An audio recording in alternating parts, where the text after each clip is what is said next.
This is Robin Hobb, author of the 16-book Realm of the Elderling saga. She is renowned in the fantasy community for creating characters with such depth, the reader is practically helpless as they are dragged into the emotional seas of the story. But how does she actually accomplish this? Before we dive into an example, we need to understand a key concept of developing character depth, and that is a tension between a character's external behavior and their internal flaws or fears. Think Tyrion Lannister.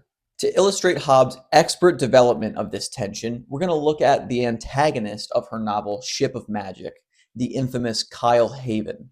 This is a snip of dialogue from Kyle, which very well sums up his external portrayal of himself. He and he alone is the one with the will and the capability to save the Vestrit family, the bold, confident hero who will drag his family out of their financial ruin regardless of the cost. Now, we as the reader have doubts about this early on, as Hobb conveniently tells us that Kyle is not quite the crafty captain he believes himself to be.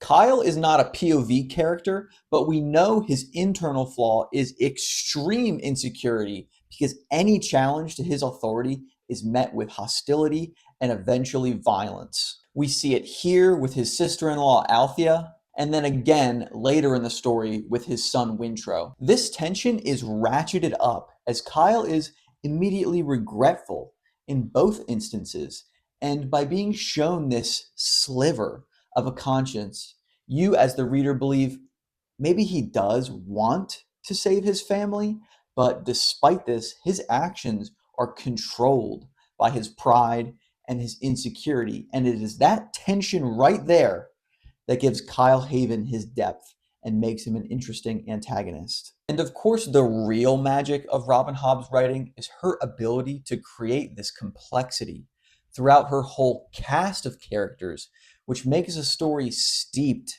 in emotion and filled with characters who want to improve their situation, but are hopelessly caged by their flaws.